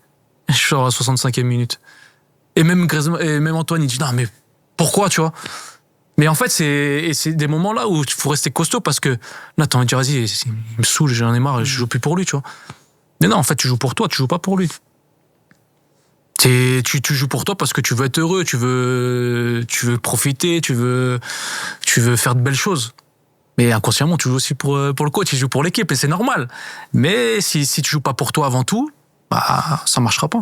Est-ce que tu as des regrets dans ta carrière ? Le seul regret que je peux avoir, c'est de pas avoir fait de compétition internationale avec l'équipe de France. Une Coupe du Monde ou un Euro. Juste ça. Sinon, le reste, comme je t'ai dit, moi, j'ai profité, j'ai donné le meilleur de moi-même. Pour moi, j'ai tout donné. J'aurais pu faire peut-être un peu plus sur certains moments, mais est-ce que ça en valait la peine ? Je pense pas. Peut-être pas. Tu t'es éclaté ? Je me suis éclaté. Aucun regret. Tous les clubs où j'ai été, j'ai kiffé. J'ai passé de très bons moments. J'ai connu de belles personnes. Il y a beaucoup de gens qui m'ont appris des choses. Et souvent même jusqu'à Strasbourg sur ma fin de carrière. Et voilà, j'ai appris beaucoup de choses et ça m'a permis de me construire sur ma vie personnelle et sur mon caractère aussi. Et voilà, quand je vois le joueur que j'étais ou même la personne que j'étais à 20 ans ou à 18 ans, c'est plus la même aujourd'hui. Avant, à 18-20 ans, je parlais pas. J'étais vachement introverti, j'étais timide, c'était une autre personne, mais voilà, avec le temps, tu apprends des choses et tu te transformes, on va dire. Ça s'est fait naturellement ou à un moment t'as dit faut peut-être que je m'ouvre ? Non, naturellement. Naturellement, et au-delà du foot, tu t'intéresses à d'autres choses parce que tu sais que le foot ça va pas durer toute ta vie et qu'à un moment ça s'arrête et du coup c'est une autre vie qui commence et si tu restes comme ça ça va être compliqué quoi. Et non, ça se fait naturellement et on en rigole même avec ma femme. Elle me dit t'as bien changé depuis les débuts et maintenant c'est plus toi qui parles que avant c'était le contraire mais maintenant c'est plus toi quoi. Mais non, c'est une belle évolution. Mais non, aucun regret dans ma carrière. J'ai j'ai vécu ma passion, mon rêve à fond, et j'ai eu la chance d'avoir joué en équipe de France, d'avoir porté ce maillot-là, d'avoir marqué au Stade de France, d'avoir marqué au PSG, au Vélodrome, dans tous les grands stades pratiquement européens. J'ai dit le seul petit regret, voilà, c'est une compétition internationale avec l'équipe de France. Peut-être celle de 2016. Ah, c'était pas peut-être, c'était sûr normalement. Ah, ouais, je suis désolé. Non, mais tu vois, moi, j'en rigole. Ouais. Tu peux pas revenir, comme je t'ai dit, le coach fait ses choix et point barre. Tu crois avant la liste, tu penses que tu vas faire l'Euro? Non, je sais. En plus. Je sais parce que j'ai pas été appelé une fois. Avant, je sais que je vais être dans les 30, je crois. Mais je sais que... T'es dans la liste des réservistes? Quand on dit que moi, pendant 3 ans, je pense que j'étais assez performant à Séville. Je suis pas sûr qu'il y ait quelqu'un qui est venu me voir jouer du staff de l'équipe de France à Séville, tu vois. Enfin, j'ai pas eu de retour là-dessus. Du coup, tu dis, écoute, oui, peut-être dans les 30, mais les 23, ça va être compliqué. Même si je fais une saison exceptionnelle. Je serai même la meilleure saison de ma carrière. Ça fait partie du truc, mais je vais avec l'équipe de France faire la semaine, là. Parce que normalement, on devait faire 2, mais comme on jouait la Coupe d'Espagne, j'ai pas pu faire la première, mais j'y vais avec un grand plaisir et je prends du plaisir. Avant l'Euro? Avant l'Euro. La semaine où t'es réserviste? Ouais. J'y vais quand même une semaine et je prends du plaisir à m'entraîner avec les mecs. Et je kiffe, parce que tu sais jamais, tu dis, peut-être... je vais le retourner, il va changer. Non, mais peut-être, il y a peut-être un blessé, tu vas à fond, tu vois. On souhaite une blessure. Non, tu souhaites pas une blessure. Dès qu'il y en a qui prend une béquille, tu te dis... Tu restes à l'affût, tu vois. Il boite. Tu restes à l'affût. Il boite, il a pris une béquille. Ça fait partie du jeu. C'est le foot, tu souhaites pas le mal ou un accident. Non, c'est sûr, mais ouais, non, moi j'y vais à fond. Et j'y vais pas à reculons, quoi. Je fais ma semaine et je kiffe. Et tu dis, il y a peut-être moyen de gratter un truc? Bah après, ouais, non, quand t'es devant les matchs, tu dis, putain, j'aurais bien voulu être là quand même. Surtout en France, c'était en France en plus. Mais voilà, ça fait partie du jeu, et comme je t'ai dit, le coach fait ses choix, faut les accepter. Des fois, c'est pas facile, mais si tu ressasses le passé, bah t'avances jamais en fait. Il t'a parlé pendant la semaine? C'est Didier Deschamps à l'époque le sélectionneur, parce que c'est pas facile d'avoir des joueurs comme ça qui sont présents. Ouais, pendant un stage. En fait. Quand tu viens, tu sais que t'es réserviste. C'est pas comme si il sait pas. Non, là on savait. Mais une fois que c'est terminé, vous faites pas un pot de départ. Il y a pas 4 chips et 3 canettes où tu dis bon bah on va vous laisser parce que nous on a un Euro à jouer, les gars. Non, il nous a convoqué là, on était 7, il nous a convoqué, il nous a dit de pas partir trop loin au cas où il y avait une blessure ou quoi, et qu'il était content de nous. Enfin, tout son discours quoi. Mais rien de pas individuellement parlant quoi. Il nous a pas moi il m'a pas pris individuellement pour dire ce qui. Mais bon. Voilà, après, l'Euro est passé et après, j'ai intégré un peu tard l'équipe de France. Ouais, c'est... Non, mais voilà, il y a des moments où j'aurais pu... T'as une quinzaine de sélections? 13 J'en ai 13 ou 14, ouais. 13 ou 14, et, même avec Laurent Blanc, je suis bien, et à un moment donné... Tu commences en 2010? Je commence en 2010. Après Naïsna? Ouais. Je commence à Lorient. C'était une belle époque où, joueur de Lorient, tu t'imagines pas aller en équipe de France, quoi. Ouais. Et du coup, je fais mon année, et après, j'arrive au PSG, et j'y vais encore, et après, j'y vais un peu moins parce que je joue moins. Et pareil, au dernier moment, je suis pas, alors que je fais pratiquement toute la, même si j'y vais, mais je joue pas tout le temps, mais au moins, je suis dans le groupe, et je fais pas l'Euro, quoi. Mais bon, après, voilà, ça fait partie des choses. J'étais pas bon à ce moment-là, quoi. J'étais pas bon au bon moment. Ouais. Alors que l'autre, c'était différent. J'étais bon au bon moment, mais il a fait un choix, et... Tu pouvais postuler plus sérieusement. Plus légitime, ouais. Voilà, ouais, c'est ça. Et tu regardais dans la tribune savoir ou t'essayais de t'intéresser, savoir s'il y a le sélectionneur ou l'adjoint, Didier Deschamps ou Guy Stéphane qui va venir. Non, un moment. Non, moi, franchement, je prenais tellement de plaisir en Espagne que je regardais même pas ce qu'ils disaient sur moi. C'est plus mon entourage qui me disait ce qui se passait, ou même parents qui gardaient les journaux, les gens de ma famille, tu vois. Mais sinon, moi, j'ai jamais été trop friand que ça soit en bien ou en mal, d'aller regarder les journaux, ou de regarder une émission que j'ai faite. Je déteste ça. T'en as pas fait beaucoup? J'en fais pas parce que c'est pas mon truc, et ça aurait pas été moi d'en faire tout le temps. Ouais. Ça m'aura peut-être servi. Mais est-ce que ça aurait changé quelque chose? Peut-être, mais c'est pas moi. Et je veux pas... Quand c'est des choses forcées, j'aime pas. Du coup, mais pareil, mon agent d'image, je m'en a dit, il me l'a dit plein de fois. Il m'a dit, putain, tu fais chier. On pourrait faire tellement de choses, mais c'est pas moi. C'est pas moi, je veux pas de ça. Et peut-être que j'aurais fait plus de choses, ça m'aurait déconcentré dans ce que je faisais, ça aurait été... Tu vois, il y a plein de choses qui rentrent en jeu et de toute façon, j'aime pas qu'on me force alors, du coup. Ouais, c'est ta nature, ouais. Je fais des choses parce que j'ai envie de le faire. Merci d'être là, en tout cas. Non, avec plaisir, mais c'est vrai que il y a 10 ans en arrière, peut-être que je l'aurais pas fait. Là, j'ai plus de temps. Non, mais c'est vrai. Non, mais voilà, c'est pareil, tu vois, avec l'expérience, avec, comme je t'ai dit, ma maturité, tu parles un peu plus, t'as plus de choses à dire. Peut-être que je me sentais moins légitime aussi à l'époque de raconter des choses, ou je me sentais moins à l'aise. T'as parlé tout à l'heure de la famille, de ta femme, de ton évolution. Le Kevin, pas le Kevin Gamero, mais le Kevin à la maison, avant match, après match, semaine, c'était dur de le supporter ou pas? Peut-être pas. Le problème que j'avais, c'est que je parlais pas beaucoup. Quand je faisais un mauvais match, ou quand j'étais en embrouille un peu avec le coach, c'est horrible. Horrible parce que je parlais pas, en fait. Tu sais, c'est vrai, quand t'as tes enfants ou ta femme qui t'attendent à la maison, eux, ils sont restés à la maison et que toi, eux, ils ont peut-être envie de faire des choses et que toi, non, laissez-moi tranquille, je reste à la maison. Personne me fait pas chier, entre guillemets, quoi. Ouais. Non, ça fait partie du truc, et c'est vrai que non, j'ai eu de la chance d'avoir une femme et des enfants qui m'ont accompagné aussi dans toutes mes aventures et dans toute ma carrière pour faire ce que j'ai fait. Et à un moment donné, t'es obligé d'être accompagné aussi comme ça pour faire une belle carrière. Sinon, faut que tu sois bien mentalement. Et faut que ta famille te mette bien mentalement pour être bien sur le terrain aussi. C'est pas simple pour l'entourage. C'est pas simple, c'est dur. C'est dur, c'est horrible même. Est-ce que moi j'aurais pu le faire? Suivre quelqu'un comme ça, peut-être pas. Tu l'aurais peut-être pas supporté? Non, j'aurais peut-être pas supporté, non. Clairement, c'était pas facile pour elle, pour eux, même pour mes enfants, tu sais, d'avoir ce... Je me souviens même à Séville où j'avais mon fils sur les épaules, où toutes les 2 minutes, j'étais obligé de le descendre pour faire des photos. Mon fils, il en avait marre. Il en a beaucoup souffert, tu vois. Le deuxième pas, parce qu'il est venu un peu plus tard et c'était une autre période, mais la période où c'était vraiment, en plus dans une ville comme Séville où c'est vraiment football. Si tu sors, t'es sollicité. Tu vois, même que ce soit les enfants ou même une dame de 90 ans peut t'attraper le bras pour prendre une photo, tu vois, c'est plaisant, tu vois, parce que ça fait partie du truc, mais pour les enfants, pour l'entourage, c'est fatigant. Une fois de temps en temps, c'est bien, mais quand tu veux être tranquille, quand tu veux partager quelque chose avec ta famille, c'est fatigant.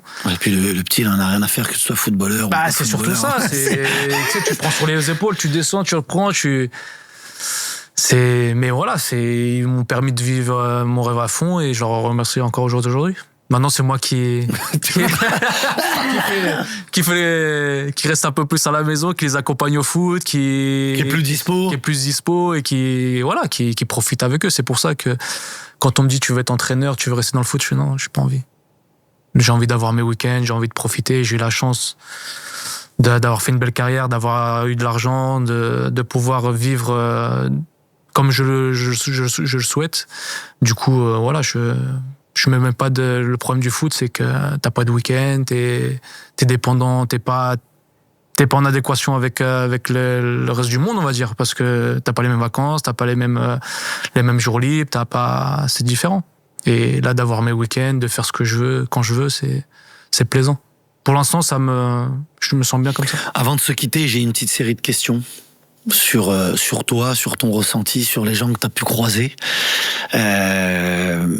Tu réponds, tu développes ou tu développes pas, c'est toi qui choisis, mais c'est toujours drôle de pouvoir échanger sur ces moments-là. Le moment où tu t'es senti le plus fort dans ta carrière? À Séville. Quand je finis ma 3e saison, là. Tu fais finale de coupe, 3e finale d'affilée, tu fais une finale de coupe du roi contre le Barcelone que tu perds, mais voilà, je marche sur l'eau, quoi. Je suis à 29-30 buts l'année. Tout me réussissait et c'était exceptionnel. Tu dois choisir un seul partenaire. T'es l'attaquant et c'est lui qui est avec toi, meneur de jeu, avec qui tu vas combiner, avec qui tu vas travailler. Antoine Griezmann. Je me sentais fort, lui était à l'apogée de son football aussi, du coup Même s'il y en a eu, je dis à Lorient, pareil. On n'avait pas besoin de se parler pour se trouver. Mais comme je t'ai dit, j'ai eu la chance de pouvoir choisir mes clubs, choisir avec qui je voulais travailler. On m'a jamais forcé de quoi que ce soit et c'est moi qui choisissais. C'est pas quelqu'un d'autre qui choisissait pour moi. Du coup, ça m'a permis de... Si je me trompais, c'était que de ma faute, c'était pas la faute des autres. L'entraîneur, tu dois en choisir un dans cette fameuse équipe-là. Putain, c'est dur. Hein. Il y en a eu beaucoup. Hein. C'est dur. Hein. Non, j'ai envie d'en dire deux. Gourcuff, parce que c'est lui qui m'a... C'est grâce à lui que j'ai eu ce style de jeu, j'ai eu cette passion aussi pour le football et ce style de football. Et après Emery, parce que Emery m'a tellement appris de choses et j'ai gagné tellement de choses avec lui. Quand on avait fait, je fais juste une parenthèse, on avait fait il y a 1 an, il y a même 2 ans, une masterclass avec Christian Gourcuff. On était revenu sur le match au Parc des Princes. Ouais. Et à l'évocation de ton nom, il y avait des étoiles dans les yeux, en expliquant que c'était le foot ultime pour lui, dans l'utilisation d'un joueur. Et c'est drôle que tu le mettes dans cette liste-là. Tu as eu de très grands entraîneurs. Mais quand on avait parlé de toi, il avait dit ah non. Tu vois, quand t'as un coach, tu vois, quand je te dis, moi j'ai toujours choisi avec qui je travaillais ou dans quel club je voulais aller, c'est que j'ai toujours eu les coachs au téléphone avant de signer dans les clubs, pour savoir ce que eux voulaient, comment ils voyaient les choses et ce qui m'a choqué, enfin ce qui m'a marqué dans le discours avec Gourcuff, quelqu'un qui parlait pas énormément. Les discussions entre vous deux. Ah ouais, c'était l'appel téléphonique devait avoir des longs silences, des longs blancs. C'était lunaire. Kevin, oui. Mais tu vois, ce qui m'a marqué, c'est qu'il m'a dit, écoute, tu viens ici, t'as 10 matchs, que tu sois bon ou pas bon, que tu sois pas bon pendant 9 matchs, tu vas faire tes 10 matchs quoi qu'il arrive. Je vais te laisser 10 matchs pour te sentir tranquille et pour te mettre à l'aise. Mais quel coach te dit ça? Moi, je voulais pas aller à Lorient à la base. Mais quand le coach te dit ça, je dis, bah écoute, j'y vais. J'y vais, mais je viens tout de suite. Quand t'as un coach qui met ton nom en premier, entre guillemets, dans l'équipe, la chance que j'ai eue, c'est que quand je suis arrivé à Lorient, j'ai fait 3 années pleines, mais comme j'ai jamais fait dans ma carrière. Ce sentiment, il est magnifique, de se sentir aimé par le coach, de lui rendre aussi, par les performances. Tu lui rends, tu sais que, pareil, avec lui, il n'y avait pas besoin de beaucoup parler. Je parlais pas beaucoup, il parlait pas beaucoup, il m'a expliqué, moi, je suis arrivé à Lorient, il m'a mis, je pense qu'il a dû le faire à tout le monde, il a l'ordinateur avec les ronds qui bougent, là, en même temps. Il dit, il faut que tu fasses ça, faut que tu fasses ça. Le 4-4-2, ouais, les cordes ou pas? Non, tu sais, les plots, il mettait des plots sur tout le terrain. Et il fallait que toute l'équipe se bouge en même temps. Le bloc. 12 mètres entre chaque joueur, entre chaque plot. 12 mètres. Pas un de plus, pas un de moins. 12 mètres. Clac, clac. Et je me souviens d'un match amical où on part, je sais plus c'était contre qui. Il vient me voir avant le match, il me dit, Kevin, je veux que tu fasses que des appels. Je veux pas que tu décroches. Même si t'as pas le ballon, je veux pas en 45 minutes, tu fasses que des appels. Je regarde, je fais, mais si je coach, si je touche pas le ballon, ici, c'est pas grave, je m'en fous. Tu appelles des appels. Comme ça, il me dit, ouais, ça incite tes coéquipiers à la mettre dans la profondeur. Pour moi, un attaquant comme moi, déjà, j'ai pas besoin de jouer de haut jeu. À Régal, parce qu'à l'époque, c'était pas mon fort. Il faut juste courir et quand le ballon il arrive que devant toi, tu joues beaucoup en 1 touche, en 2 touches. T'as pas besoin de réfléchir. C'est vrai qu'à l'époque, techniquement, j'étais pas le meilleur. J'avais les bases, mais j'étais pas. Voilà, pour moi, j'étais pas le meilleur. Mais après, c'est quand t'es bien dans ta tête, t'as la confiance, tu peux faire ce que tu veux. Je faisais même des passements de jambes alors que je savais pas en faire. Tu vois ce que je veux dire?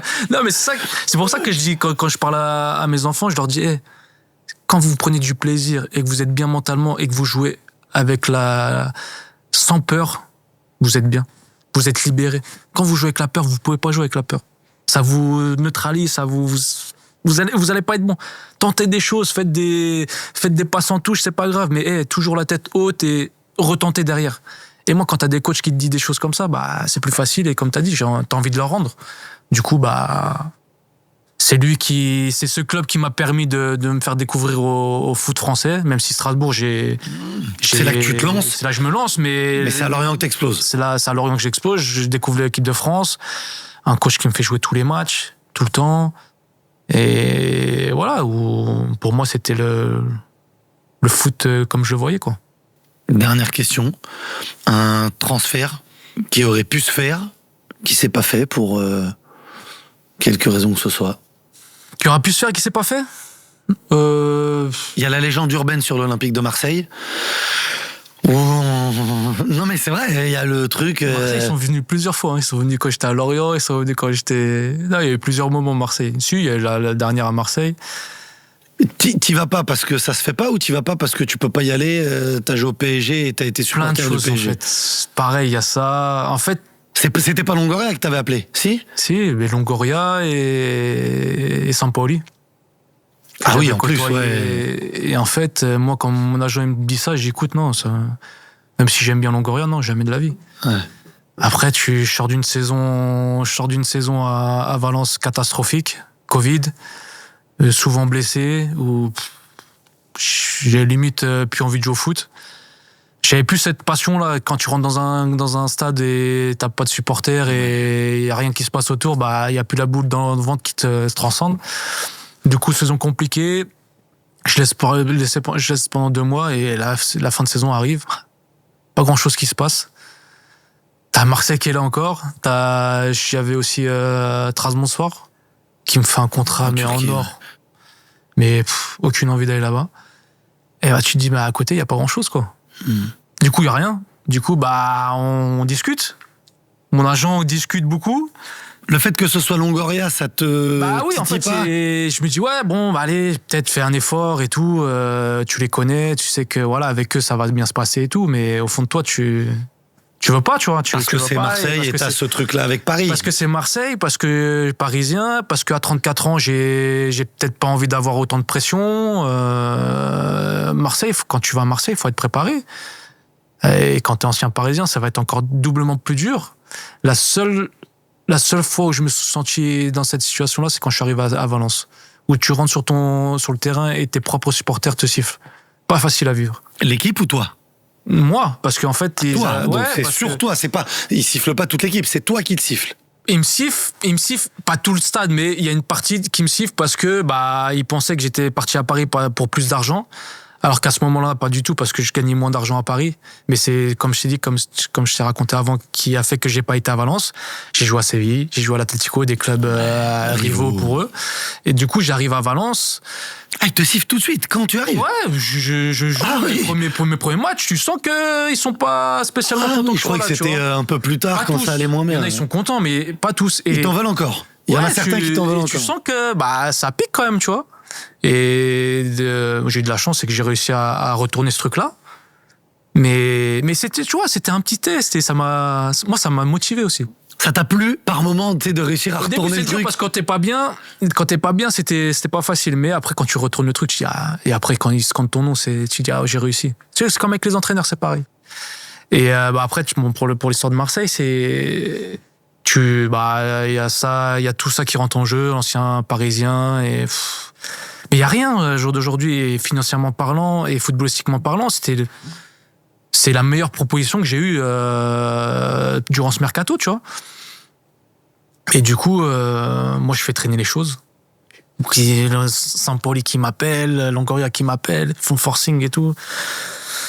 Et après, voilà, personne n'était... Que ça soit pareil, je fais un week-end à Paris, et chez mes parents, ou pareil, je coupe mon téléphone, là, il faut que je prenne une décision. Je savais pas quoi faire. Je disais oui, non, parce que j'avais rien d'autre en fait derrière. Et est-ce que je voulais attendre ou pas? Et après, au final, j'ai dit, écoute, de toute façon, je prendrai pas une décision avant de partir. Je devais partir 4 jours en Grèce avec mes enfants, et comme voilà, il fallait que je parte avec mes enfants, j'étais pas parti encore avec eux. J'ai dit, quoi qu'il arrive, que je dise oui ou non, faut que je parte en Grèce, et après je te donnerai ma décision, tu vois. Et après, on part en Grèce, et pour rigoler comme ça, mon agent m'appelle, il me remet la pression. Et pour rigoler avec mon fils, là, je le regarde comme ça, je dis, hey, tu sais que va falloir aller à Marseille, il va falloir mettre le maillot de Marseille quand on va signer le contrat et tout. Il me dit, jamais de la vie je mettrai ce maillot. Parce qu'il est né avec les Parisiens, tu vois, il a connu l'époque parisienne, même si t'es tout petit, il a l'époque parisienne, et il a eu ce truc-là, et là je dis, ça fait tilt en fait. Ouais. J'écoute, ça le fait pas. Moi, je suis pas enchanté d'y aller parce que tout ce qu'il y avait autour, même si on va pas cracher sur Marseille, c'est un très grand club, il y a un gros passif, un beau stade, mais 34 ans, la famille qui sent pas spécialement envie aussi d'aller là-bas et tout, et je pense que j'ai bien fait parce que je pense pas que j'aurais été bon là-bas. Merci Kevin. De rien. Merci beaucoup, franchement, c'était top. Merci à toi. Partagé avec nous. C'était passé un bon moment. Ouais, c'était un très très bon moment. Je parle plus maintenant. C'est ce que j'allais dire, c'est magnifique. Attends, il y a quelques temps, on a eu Benoît Chéroux. Là, si j'ai réussi à faire Benoît Chéroux, Kevin Gamero, je suis le plus heureux du monde. On a réussi. Celui aussi était pas très bavard quand il était joueur. Mais parce qu'on est dans notre bulle, comme je dis, c'est chacun son caractère et chacun voit les choses de manière différente et je pense que ce soit moi ou Chéroux, quand on a envie de dire quelque chose, on le dit. On va pas se forcer à dire les choses et ça se fait naturellement. Moi, je vais te faire signer un maillot. On va faire gagner un maillot de l'équipe de France. Collector. Collector. Il est beau celui-là. Tu l'as retrouvé comment celui-là ? On a des fous dans l'équipe. C'est bon maillot, abonnez-vous, commentez, likez et puis vous pourrez tenter de gagner ce maillot. Merci beaucoup. De rien. Kevin. Merci à vous. Ouais. Et à très bientôt sur Campo, quand vous voulez, pour encore se régaler ensemble.